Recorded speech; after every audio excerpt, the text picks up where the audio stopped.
Olá pessoal, com vocês o professor José Diogo e no encontro de hoje vamos falar sobre gases. Vamos resolver algumas questões tratando do assunto a fim de aumentar a nossa compreensão a respeito desse estado físico da matéria. Vamos ao nosso primeiro exercício. Então vamos lá, a lei dos gases expressa a variação da pressão do gás com o volume e a temperatura. E em nosso primeiro item é pedido para que expressemos matematicamente cada lei traduzida nas figuras abaixo. A primeira lei com a qual vamos lidar é conhecida como Lei de Boyle, e segundo essa lei nós temos que para uma dada quantidade fixa de gás presente, temos que a pressão é inversamente proporcional ao volume. E vejam que ao passo que aumentamos o volume que as moléculas de gás ocupam, temos, consequentemente, uma redução da pressão. Então, matematicamente, a lei de Boyle é expressa da seguinte forma. Vejam, pressão é inversamente proporcional ao volume. Desde que façamos a introdução de uma constante conectando pressão a volume, podemos retirar esta proporcionalidade, de modo que a pressão é igual a uma dada constante, vamos rotular aqui como constante 1, vezes o inverso do volume.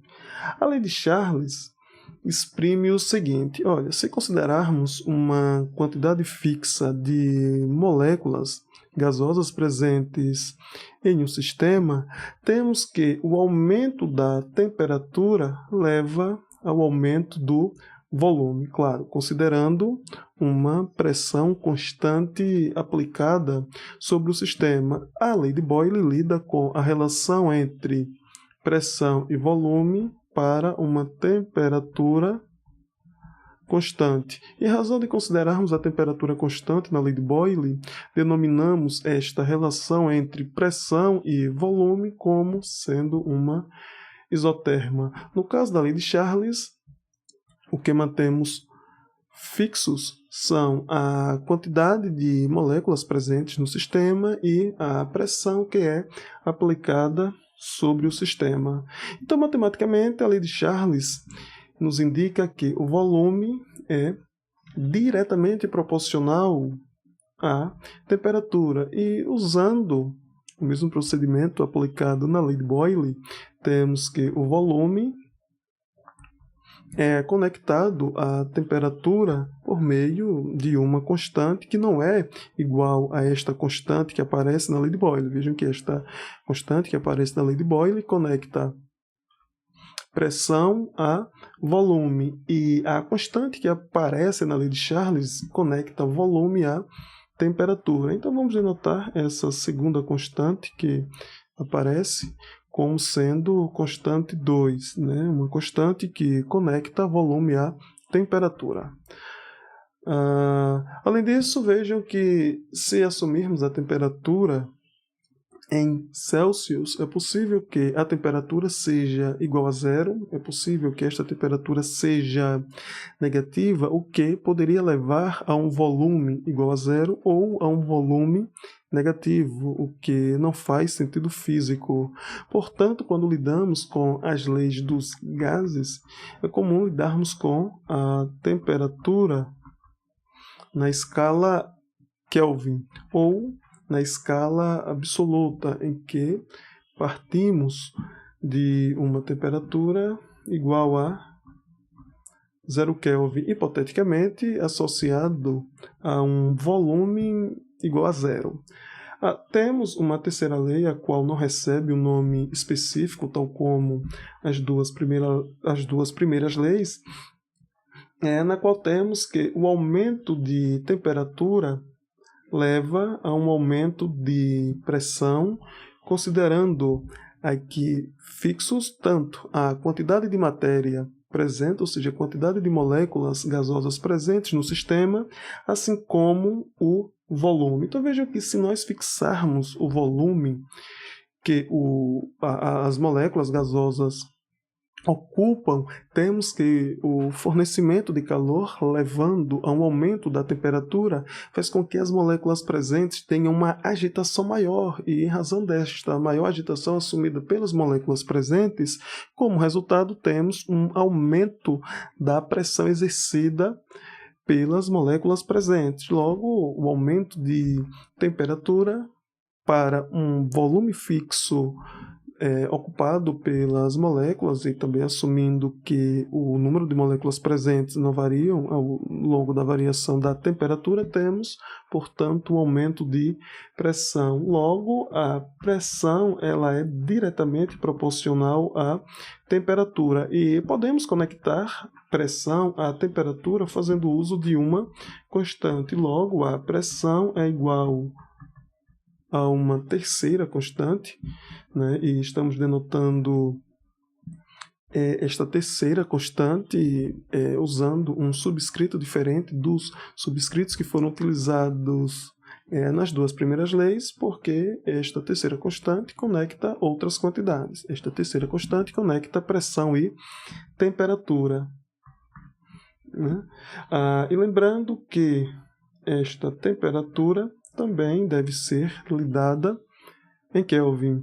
Então aí estão 3 leis extraídas a partir das figuras que foram fornecidas. Vamos fazer uma aplicação de uma dessas 3 leis no próximo exercício. Então vejam, aqui temos um exercício que diz o seguinte: olha, uma amostra de neônio cujo volume é 10 litros em 300 torr se expande isotermicamente em um tubo evacuado cujo volume é de 20 litros.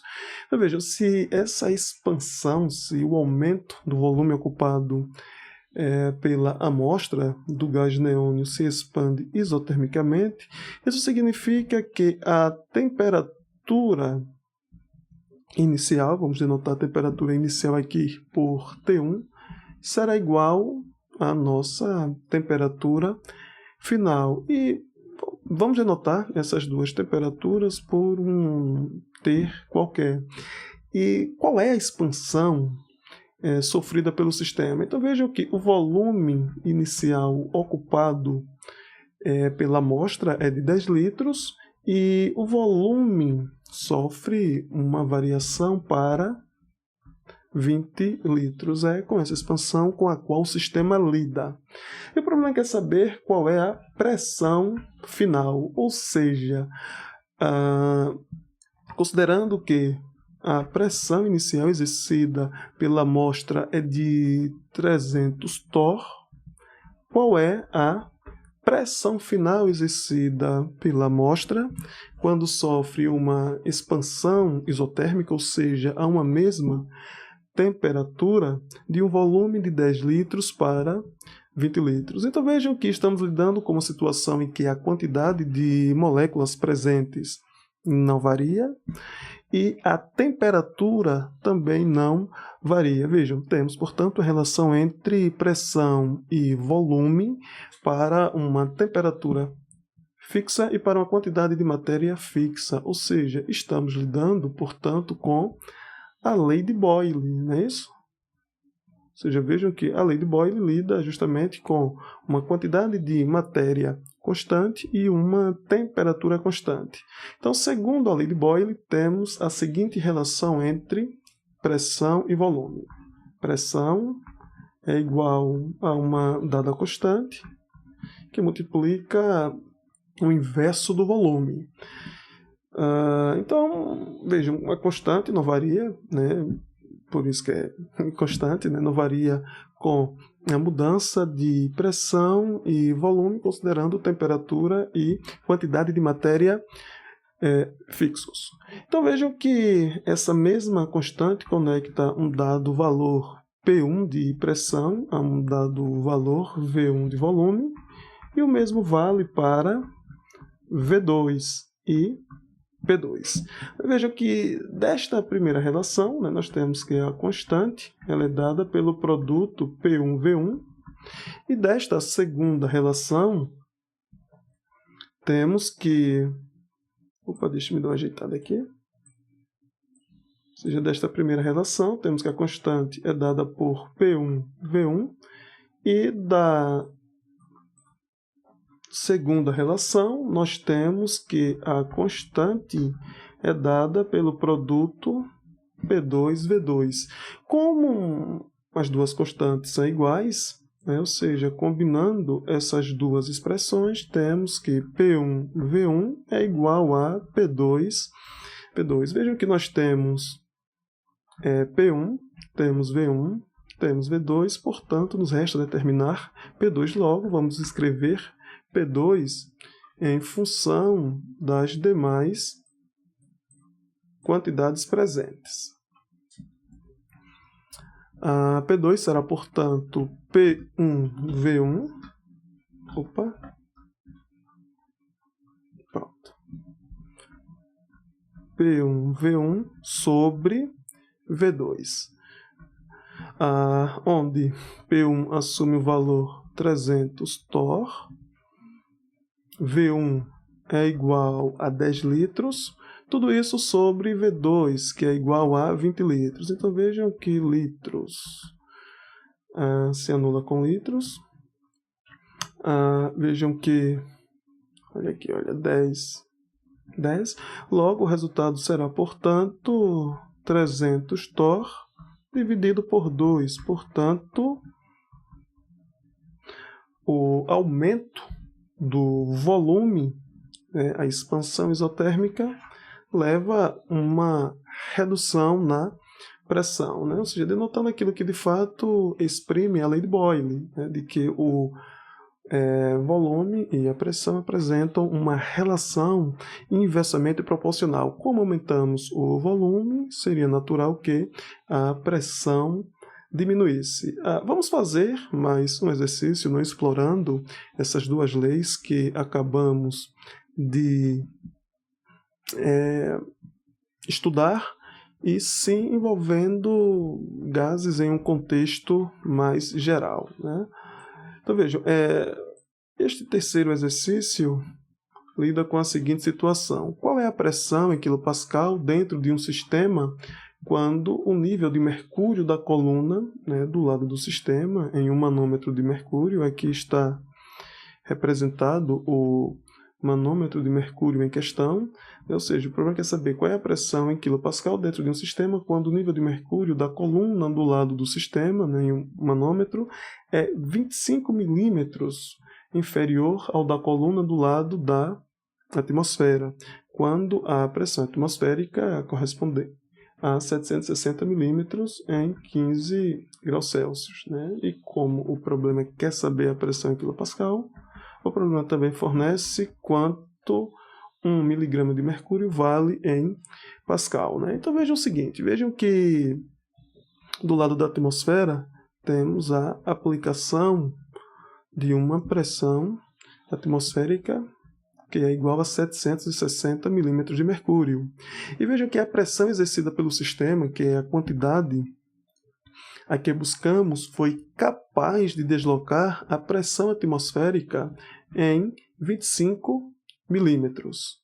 Então vejam que a pressão exercida pelo sistema será igual à pressão atmosférica mais aquele deslocamento que foi provocado pela pressão exercida pelo sistema.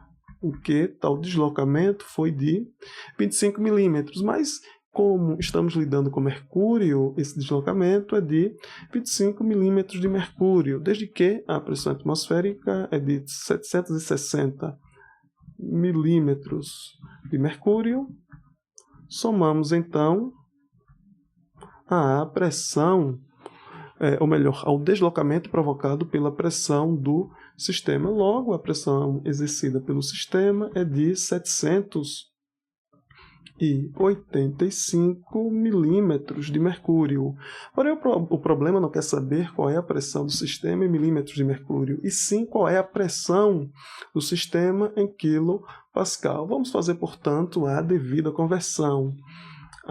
Temos que 1 milímetro de mercúrio é igual a 133,322 Pascal. Vamos acionar a nossa calculadora. Logo, o resultado será 785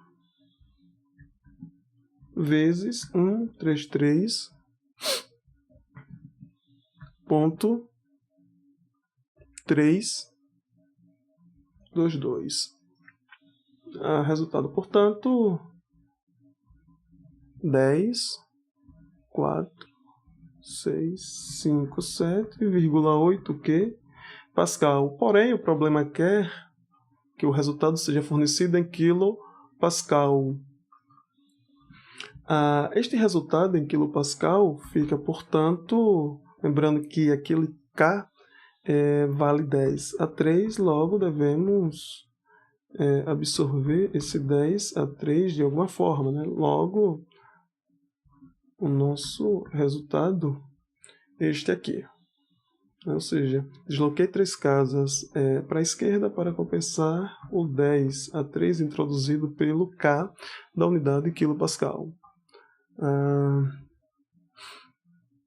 Então é isso, pessoal. A intenção do nosso encontro foi discutir brevemente sobre gases, trazer 3 leis que denotam o comportamento de uma dada amostra gasosa em função de pressão, volume e temperatura, né, em determinados contextos.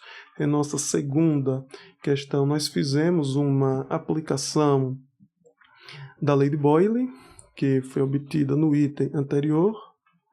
E em nosso segundo exercício, analisamos uma situação mais genérica, em que a pressão exercida pelo sistema provoca um deslocamento da coluna de mercúrio, a qual está sujeita à pressão atmosférica. E, além disso, aprendemos nesse exercício como converter de pressão em milímetros de mercúrio para quilopascal. O que tínhamos, então, para o encontro de hoje é basicamente isso. Espero que vocês tenham entendido o que foi tratado em nosso encontro e até a próxima.